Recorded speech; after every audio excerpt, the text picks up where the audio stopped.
300 of Newport's elite watched my mother smile and gut me with a single sentence. "This table is for real family," she announced, gesturing to the exit like I was a stray dog. "Not for a sponsor like you." Then came the punchline, a $5,390 invoice my father shoved into my chest for a bottle of wine I wasn't allowed to drink. They thought 26-year-old Iris Vance was just a silent ATM with a pulse, a doormat woven from $100 bills. They were wrong. They didn't realize that a sponsor holds the kill switch.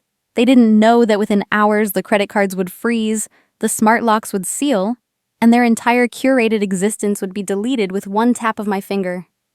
I didn't scream. I didn't cry. I just prepared to foreclose on my own bloodline.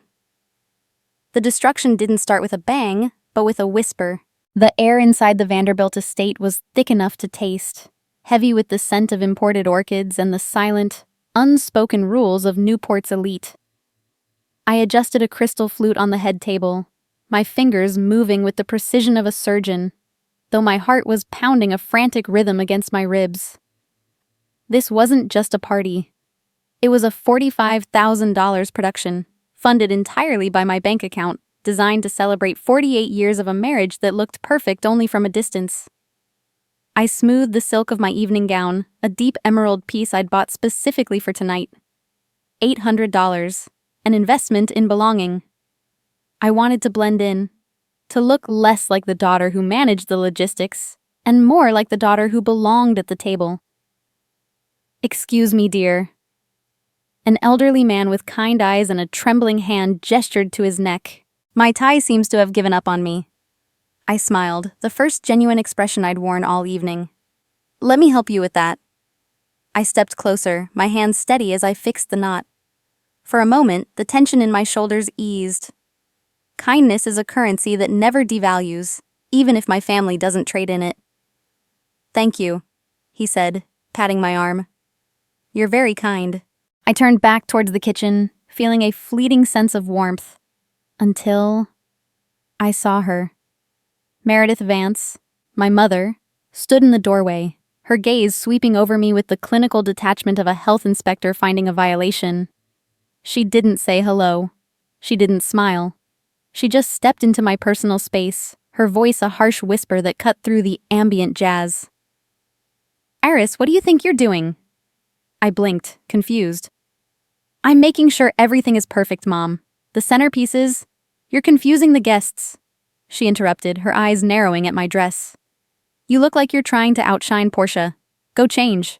Put on that black pantsuit you wear to the office. You are here to manage the logistics, not to model." The words hit me like a physical blow. The dress wasn't too flashy. It was respectful. But in her eyes, my attempt to look like family was an act of rebellion. I opened my mouth to argue, to remind her that I paid for the venue, the food, the flowers. But I looked at the crowded room, at the fragile facade of their anniversary. I closed my mouth. I swallowed the protest, tasting the bitter pill of dignity over conflict. "Okay," I said softly. I walked to my car in the humid evening air, my hands shaking as I stripped off the silk gown and pulled on the plain black pantsuit I kept for emergencies. With every button I fastened, I erased a piece of myself. I wasn't a daughter anymore. I was staff. When I returned, the dinner service had begun. Laughter floated above the clatter of silverware, a symphony of exclusion. I took a breath and walked toward the head table. My father, Sterling, sat at the center, laughing at something Portia said. Portia, glowing in a $10,000 haute couture gown that I had wired the money for just last week. I approached the empty chair next to her, the one place left for me. Portia looked up, her smile bright and sharp as broken glass. She placed her oversized designer handbag directly onto the seat. "Oh, honey," she said, loud enough for the table to hear. "We needed space for Kevin." She patted the bag as if her show dog were inside. "The table was too crowded. We set you a place near the kitchen with the photographers. It's better for you to supervise the servers anyway." I stood frozen. My blood ran cold. It wasn't just a seat. It was a statement. I looked at my father. He took a sip of wine, his eyes fixed on a point over my shoulder. I looked at my mother. She was adjusting her pearls, pretending I didn't exist. Then Meredith tapped her microphone. The room fell silent. I want to thank everyone at this table, my real family, for 48 years of love. She beamed, her hand sweeping over Sterling and Portia. And a special thanks to our sponsors. She gestured vaguely toward the shadowy corner near the kitchen where I was standing. For paying the bills so we could enjoy this night. The applause was polite, but my ears were ringing. Sponsor, not daughter, not Iris, just the wallet that made the magic happen. I recalled a quote I'd read once. When someone shows you who they are, believe them the first time. I had spent 26 years buying affection that was never for sale. Sterling waved me over. For a split second, a foolish, hopeful part of me thought he might apologize. Maybe he realized they had gone too far. I walked to the table, my steps heavy. He didn't look up. He slid a leather folder across the pristine white tablecloth. "Handle this, Iris," he said, his voice booming with forced joviality. "I left my wallet in the limo. Consider it an early birthday gift for your sister." My birthday was yesterday. No one had called. I opened the folder. It was an invoice for a single bottle of vintage wine Portia had just ordered. $5,390. I stared at the number. That amount represented exactly 3 months of the mortgage payments I had made for them last year to keep the bank from foreclosing on their house. Something inside me snapped. It wasn't a loud crack, but a quiet, permanent severance. The grief, the longing, the desperate need to please, it all evaporated, leaving behind a cold, hard resolve. I didn't cry. I didn't scream. I picked up the pen from the folder. On the signature line, I wrote 2 words in steady block letters. Insufficient funds. I placed the folder firmly on Portia's plate, right next to her untouched lobster.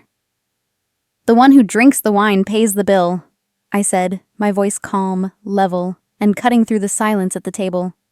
My sponsorship contract just expired. I turned around. I walked through the sea of 300 guests, past the faces of people who thought they knew my family. I didn't run. I walked with the rhythm of someone leaving a prison they had built for themselves.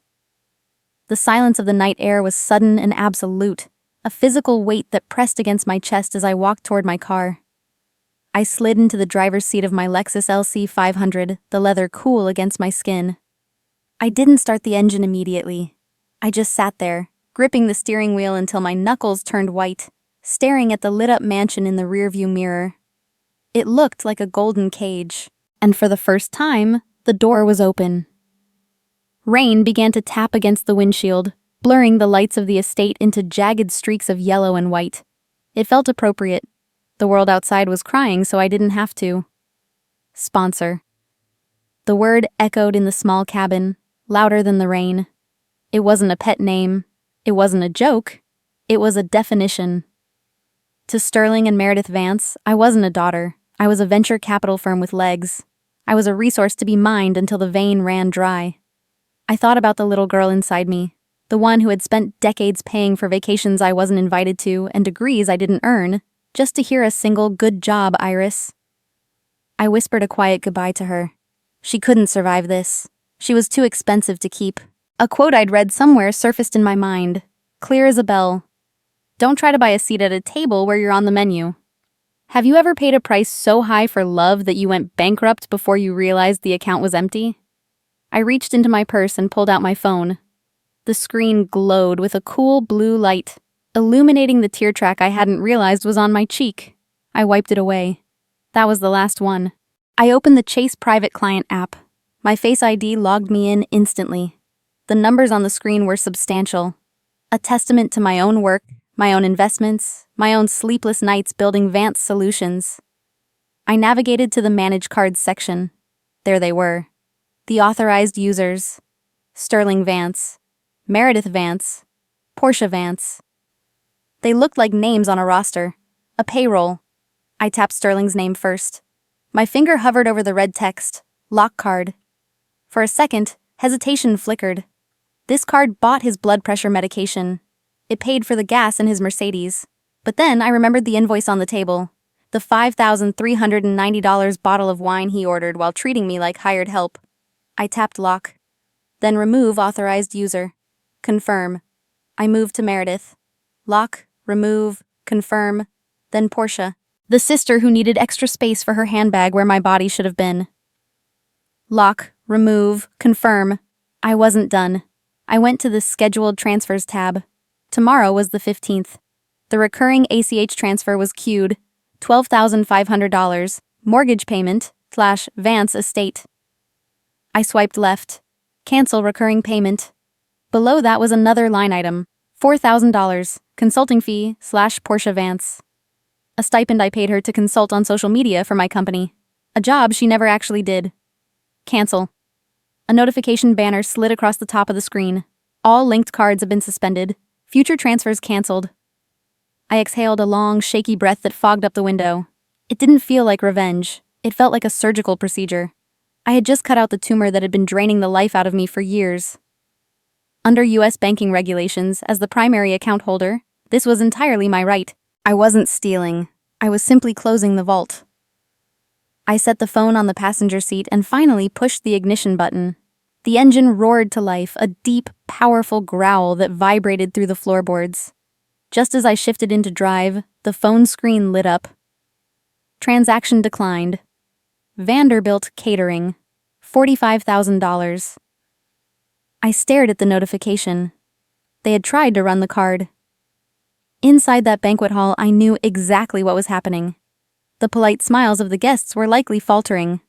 The venue manager, a man who didn't tolerate insolvency, would be standing next to my father. He would be holding the black card I had just deactivated. The little machine would be beeping that sharp, unforgiving tone. Code 05. Do not honor. Another notification popped up. Transaction declined. Vintage Cellars. $5,390. Portia had tried to pay for her wine. I could imagine Sterling laughing nervously, telling the manager to run it again, blaming the chip, blaming the bank, blaming the weather. But the math doesn't lie. I didn't wait to see the fallout. I didn't wait for them to realize the safety net was gone. I pressed the accelerator and pulled onto the wet asphalt, leaving the estate behind. My phone lit up on the passenger seat. First Mom, then Dad, then Portia. A symphony of panic I finally refused to conduct. I let it ring. Once. Twice. Then I realized silence wasn't a defense strategy anymore. Documentation was. I swiped the green icon and tapped the speaker button just as I drifted onto the gravel shoulder of the highway. My hazard lights clicked a steady, rhythmic warning against the encroaching dark, cutting through the humid night air. Inside the cabin of the Lexus, it was quiet, hermetically sealed from the world. But from the phone's speaker, chaos erupted. "You ungrateful brat!" My father's voice boomed through the car, distorted by a rage I hadn't heard since I was a teenager. It was ugly, raw, and desperate. "You blocked the cards!" Sterling screamed, the panic evident beneath the fury. "The manager is standing right here. He's threatening to call the police for theft of services. You turn this back on right now, Iris." Before I could speak, my mother's voice cut in, shrill and piercing. "We will tell the police you embezzled money," Meredith yelled. "We'll tell them you stole from the family company and ran away. We will ruin your professional reputation if you don't fix this." I leaned back against the headrest, staring at the rain streaking down the windshield. The accusation was so absurd it was almost tragic. "The family company?" I asked, my voice deadly calm. "Mom, Vance Solutions is a limited liability company registered solely in my name. You are listed as honorary advisors with zero equity. There is nothing to embezzle. It's my money. It always has been." There was a pause on the line, a hesitation born of ignorance colliding with legal reality. I felt a sudden, strange wave of pity. Not anger. Anger is a reaction to violated expectations. I simply had no expectations left. They truly believed their own lies, that they were entitled to my labor, my earnings, my life. "I don't care about your LLCs." Portia grabbed the phone. I could hear her frantic breathing, the sound of a woman watching her curated reality crumble. "I have 50,000 followers on Instagram Live right now," she hissed, her voice dripping with venom. "I'm going to tell them you abandoned your elderly parents at a restaurant with a $50,000 bill. I'll paint you as an elder abuser. I will destroy you, Iris. Good luck keeping your board seat after that." My hand tightened on the steering wheel. This wasn't just family drama. This was career suicide. In the corporate world, an accusation of elder abuse is a permanent stain. It sticks to you like tar. Portia knew exactly where to aim the knife. I didn't interrupt. I I didn't beg. I simply reached over and tapped the record button on the call interface. Say that again, Portia, I whispered. Make sure you enunciate. In the background, I heard a deep, authoritative voice. Mr. Henderson, the venue manager. Sir? Ma'am, if payment isn't rendered in 5 minutes, the authorities will be involved. You hear that? Portia screamed. Fix it! I whispered to myself, a mantra for survival. You cannot negotiate with terrorists even if they share your DNA. I hung up. The silence rushed back into the car, heavy and suffocating. Sometimes, the people who threaten you are the ones who need you the most. Have you ever been threatened by someone whose lifestyle you support? I didn't open the banking app. I didn't unlock the cards. Instead, I opened my contacts list and scrolled down to H until I found Henderson James, venue manager. I switched to text messaging. My fingers flew across the screen, the movements precise, driven by a cold, sharp clarity. James, this is Iris Vance, CEO of Vance Capital, the parent company of Newport Estates. I attached my digital executive ID and the ownership deed code I kept encrypted on my phone.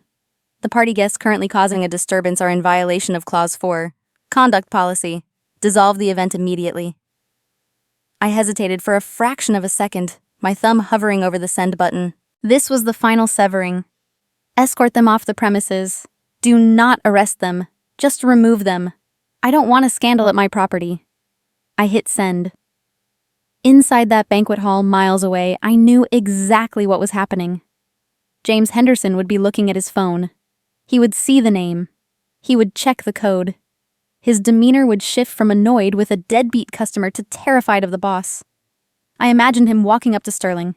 His voice would drop an octave in respect. Mr. Vance, I've just received instructions from the property owner. The event is canceled. Security will escort you to the exit. You are trespassing. Sterling would stammer, confused. Owner?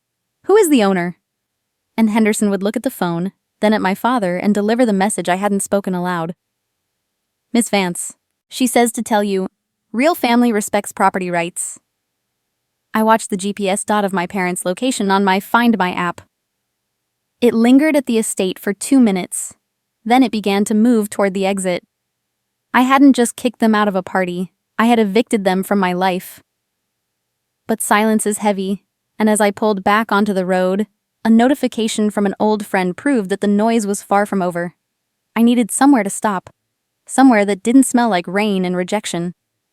I pulled the Lexus into the gravel lot of the Bluebird Diner, a retro chrome and neon sanctuary off the highway that I hadn't visited in years.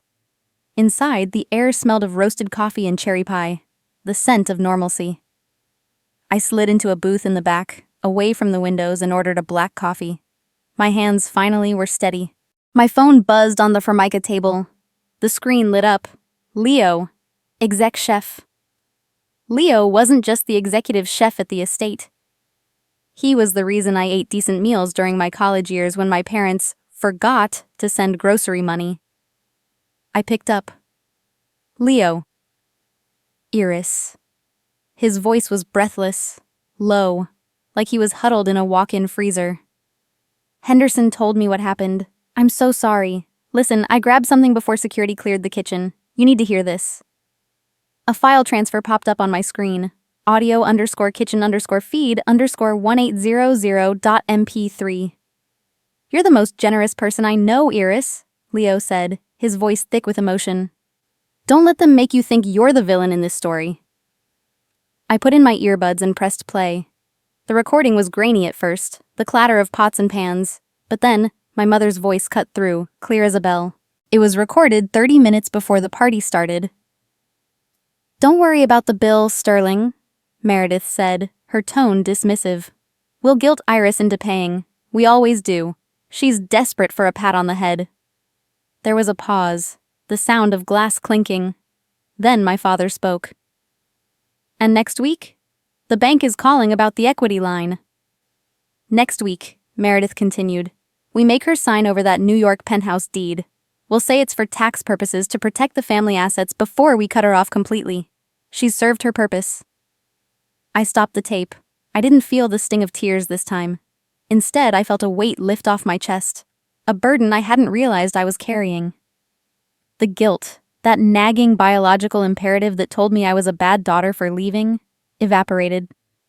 Family isn't whose blood you carry, it's who you love and who loves you back. Leo, a friend I helped get into culinary school years ago, was risking his job to protect me. My parents were hunting me. I opened my laptop. The audio tape triggered a question that the forensic accountant in me couldn't ignore. Why? Why were they so desperate for money that they would risk humiliating me for a $5,000 bottle of wine? Heiress Vance didn't guess. She verified. I logged into the secure portal for the Vance Family Trust. It was a retirement fund I had seeded with $200,000 of my own earnings 3 years ago. I wanted to ensure their old age was comfortable, regardless of their spending habits. I clicked on current balance. The screen refreshed. $42.18. I stared at the number. The blue light of the screen reflected in my glasses, cold and unforgiving. I ran a trace on the withdrawal history.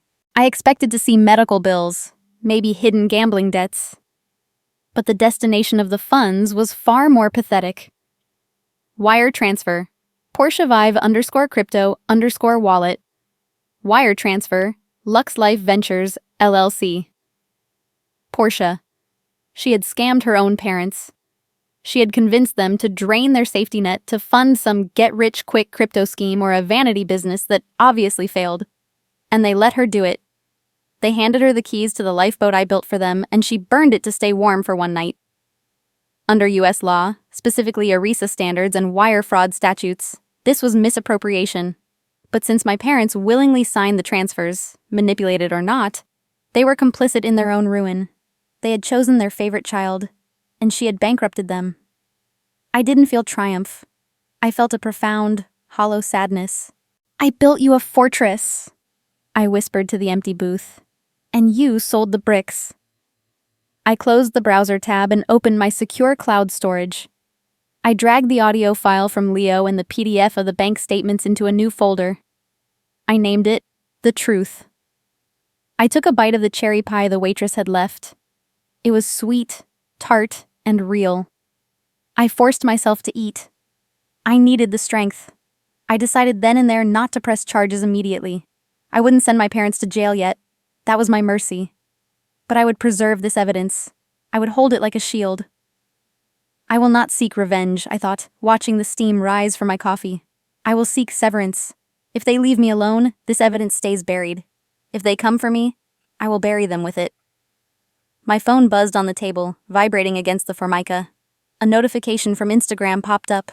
Porsche_Vance is going live. I tapped the screen. The video loaded. My sister was sitting in the back of a car, sobbing, her mascara running in perfectly photogenic streaks. I watched the view count on Portia's live stream tick upward, realizing that my silence was no longer a shield. It was a target. The video loaded with a pixelated stutter, resolving into the shaky, vertical framing of a smartphone held by a trembling hand. My sister was sitting in the back of the Lincoln Town car, the interior light casting harsh shadows across her face. Her mascara was smeared in artful, tragic streaks. I propped my phone against the sugar dispenser, the cool formica of the diner table pressing against my forearms. Around me, the clatter of silverware and the low hum of conversation continued, indifferent to the digital assassination happening on my screen. The viewer count skyrocketed. 500, 2,000, 50,000. We just wanted to celebrate 48 years of love. Portia sobbed, her voice cracking perfectly for the microphone. But my sister, she cut off our cards.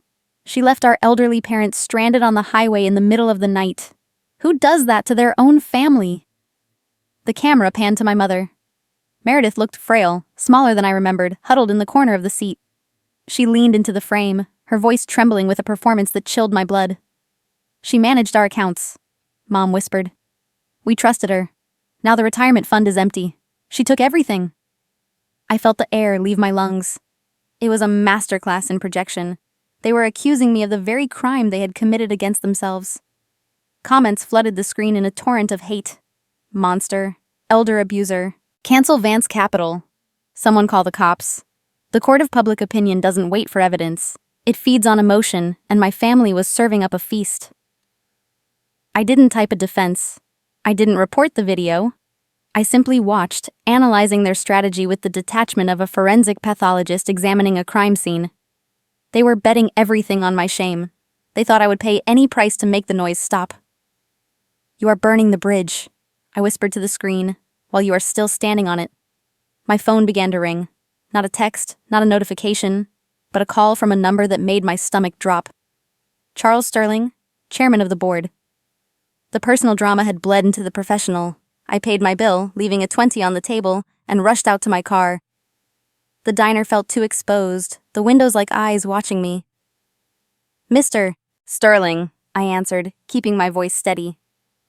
"Iris," his tone was clipped, devoid of the usual warmth. "Trending on Twitter is Vance capital fraud. I know you, I respect you, but the board is nervous. We handle pension funds for teachers and firefighters. We cannot have a CEO accused of elder abuse." "It's a lie, Charles. I have documentation." "Then use it," he said. "Fix this within 24 hours, or we have to trigger the morality clause in your contract and suspend you pending an investigation. You know I can't protect you from this." The line went dead. I gripped the steering wheel, the leather biting into my palms. For a terrifying second, I wondered if I should just pay them off. Unfreeze the cards, transfer the money, apologize for sins I didn't commit just to save the company I built. It would be easier. It would be quiet. But then I remembered the tape from the kitchen. We'll guilt Iris into paying. We always do. If I paid them now, I wasn't saving my career. I was admitting guilt. I was funding my own extortion. I recalled a principle I lived by. If you are distressed by anything external, the pain is not due to the thing itself, but to your estimate of it. And this you have the power to revoke at any moment. I revoked their power over me. I drove home, the city lights blurring past. My apartment was a sanctuary of minimalism, clean lines, white walls, silence. I went straight to my home office. I stood before my whiteboard, the marker squeaking as I wrote a timeline. 1998, adoption. 2019, sponsorship agreement. Tonight, breach of contract. I picked up a framed photo from my desk. It was me and Dad, taken 20 years ago at a park. He looked proud then. Or maybe I just wanted him to be. Have you ever looked at a photo of someone you love and realized you don't recognize them anymore? I placed the photo face down. I wasn't doing this to destroy them. I was doing it to save myself. I love you enough to stop enabling your destruction, I thought. I picked up my phone and called my lawyer. It was 11:15 p.m. He answered on the first ring. "I saw the live stream, Iris," he said. "Do you want to draft a press release?" "No," I said, my voice calm. Engaging in a he said, she said lowers me to their level. We are going to handle this legally. I looked at the blue binder on my desk. "Prepare the eviction notice based on the breach of the sponsor contract," I instructed, "and file a defamation suit against Portia Vance. We go to their location at 8 a.m. "Iris," he hesitated. "This will leave them with nothing. Are you sure?" "We offer them one exit," I said, staring at the blank whiteboard. "They retract the statement publicly and vanish, or we release the forensic accounting records proving they stole their own pension. Give them the choice." Even now, standing in the wreckage of my reputation, I offered them a ladder. I knew, with a sinking heart, that they would likely choose the cliff. I looked at the digital clock flipping to midnight, knowing that by noon tomorrow, the Vance family name would either be cleared or completely destroyed. The sun rose gray and unforgiving over the city, matching the color of the legal binder I tucked under my arm as I headed to the place I used to call home. By 8 a.m., I was parked at the end of the long, winding driveway in Connecticut. The house, a sprawling colonial with white pillars and manicured hedges, looked serene in the morning light. It was the picture of suburban success, a picture I had painted with my own money. I stepped out of the car. The air smelled of wet grass and entitlement. I wasn't alone. Charles Sterling, my lawyer and board member, walked beside me, his briefcase heavy with the weight of what we were about to do. Behind us, 2 forensic accountants from the firm waited, silent sentinels of the truth. Inside, I could hear laughter. I used the master code to unlock the front door. The electronic lock beeped a cheerful greeting, starkly at odds with the execution warrant I carried. We walked into the kitchen. The scene was surreal. Portia sat at the marble island, a plate of untouched eggs in front of her. She was glued to her phone, scrolling with manic intensity. My parents, Sterling and Meredith, were drinking coffee, looking relieved, almost celebratory. "See?" Portia crowed, not looking up. The GoFundMe for abandoned parents raised $5,000 already. The comments are all on our side. We are winning, Mom. She has to settle. She's probably writing the check right now. My father looked less sure. He paced the kitchen floor, his bathrobe tightening around his waist. We shouldn't have said she embezzled, Portia. That's a specific crime. What if she audits the books? She won't, Meredith soothed, sipping her latte. Iris hates conflict. She'll pay to make it go away. She always does. Good morning, I said. The room froze. Meredith gasped, her hand flying to her throat. Portia spun around, her eyes narrowing instantly. She grabbed her phone, hitting record with practiced speed. Back to beg for forgiveness? She sneered, pointing the camera at my face. Here to apologize for leaving Mom and Dad on the side of the road? I didn't look at the phone. I didn't acknowledge the camera. I looked directly at my father. Please sit down, I said, my voice quiet but commanding. This is a board meeting. My father sat. He knew that tone. It wasn't the voice of his daughter. It was the voice of the CEO. I placed the blue legal binder on the kitchen island. The heavy thud echoed in the silence, louder than a shout. The label on the spine faced them. Sponsorship Agreement, 2019. You called me a sponsor last night, I said, meeting my mother's terrified gaze. You were right, but you forgot that sponsors have contracts. I opened the binder. The pages were crisp, the signatures clear in black ink. 5 years ago, when I paid off your second bankruptcy, you signed this, I explained. You didn't read it. You just wanted the check cleared so you could keep the country club membership, but I read it. I wrote it. I nodded to Charles. He adjusted his glasses and began to read, his voice devoid of emotion. Clause 13. B. The beneficiaries, Sterling, Meredith, and Portia Vance, agree to a strict non-disparagement clause. Any public defamation of the sponsor, Iris Vance, or her associated business entities, results in an immediate material breach. Portia lowered her phone slightly. The color was draining from her face. And the consequence? I prompted. Upon breach, Charles continued, all assets held in trust, including the primary residence at 14 Oak Lane, the vehicles, and the monthly stipend, revert immediately to the sponsor for liquidation to cover damages to professional reputation. The silence that followed was absolute. This wasn't a threat. It was a clawback provision, standard in high finance agreements, ironclad in court. They lived here because I allowed it. They drove those cars because I leased them. And they had just voided their lease on my life. You traded your roof for a few likes on Instagram, I said softly, looking at my sister. Was it worth it? My mother began to cry, a thin, wavering sound. My father put his head in his hands, but I wasn't done. I reached into the binder and pulled out a single sheet of paper. I don't want you homeless, I said. Despite everything, I don't want to see you on the street. I slid the paper across the marble. Sign this retraction. Admit the live stream was a lie. Admit the pension money was lost by Portia in a crypto scheme, not stolen by me. If you do, you can stay in the guest cottage on the estate until you find a new place. I will give you 6 months. It was a lifeline. A generous, undeserved mercy.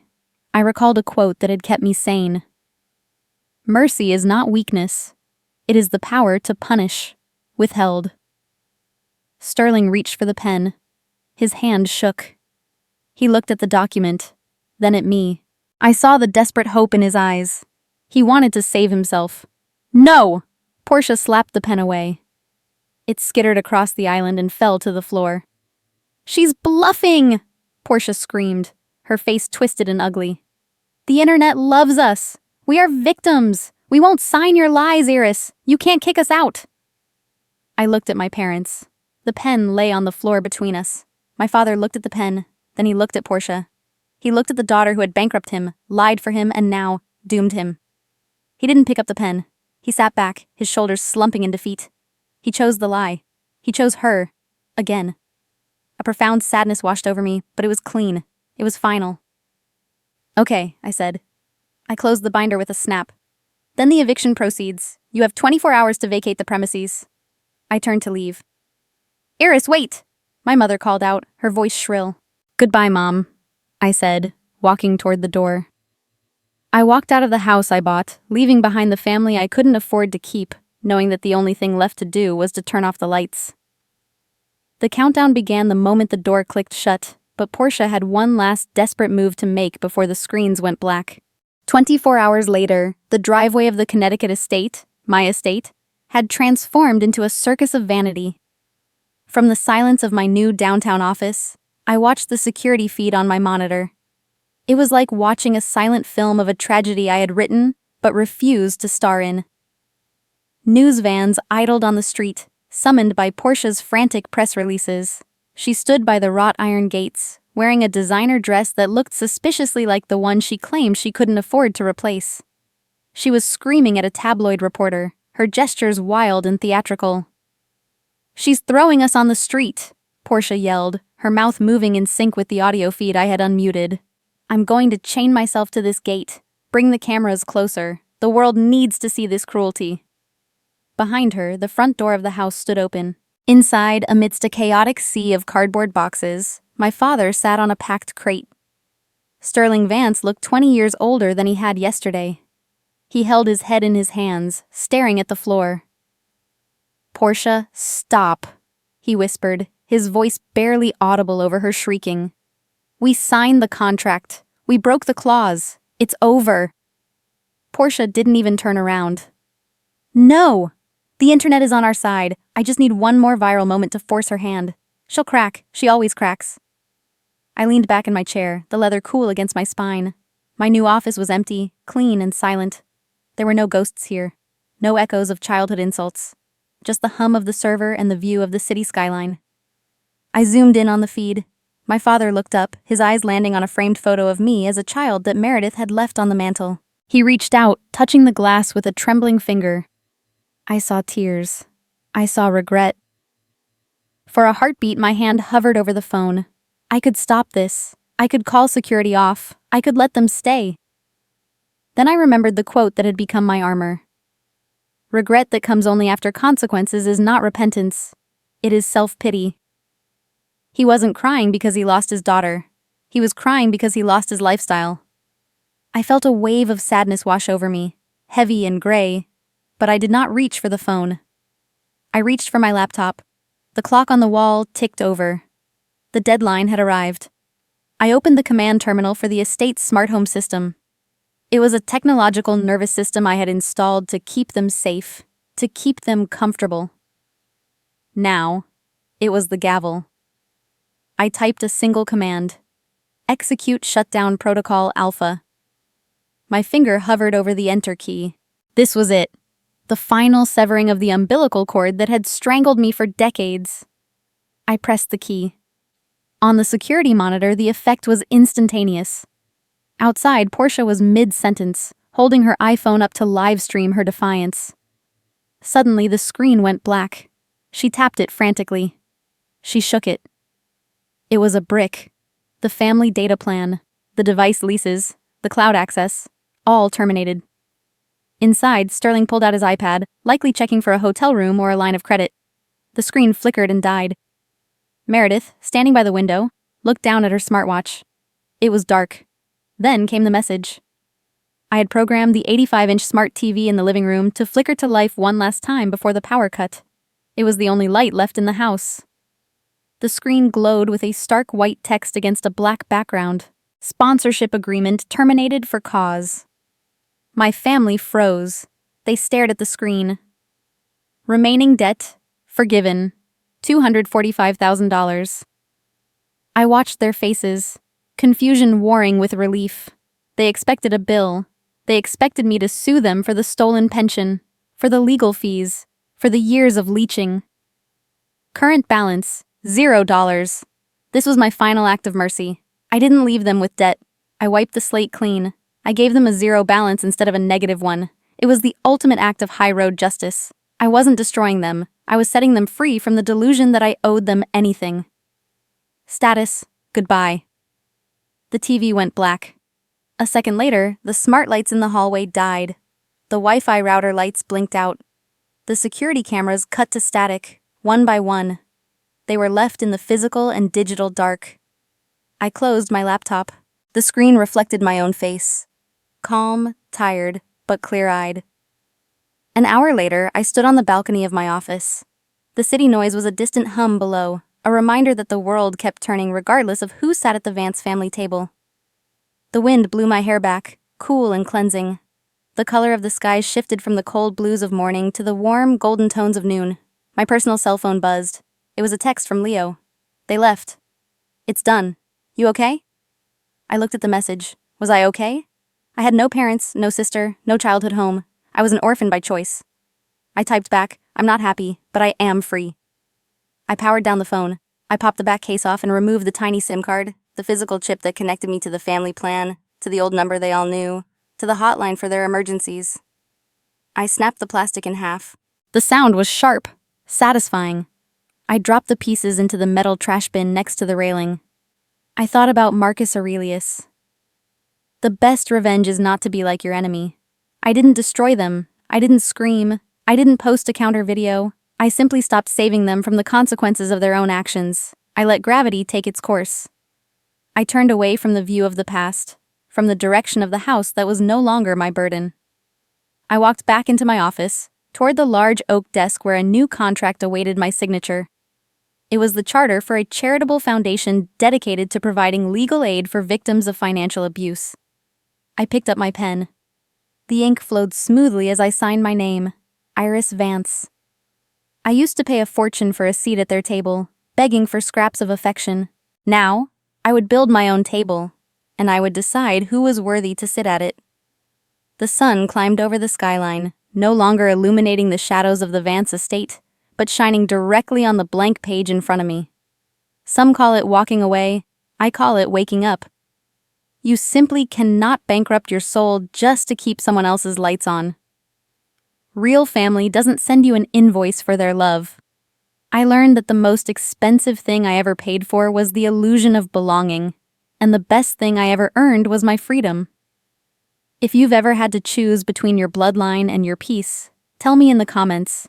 How did you find the strength to finally leave the table?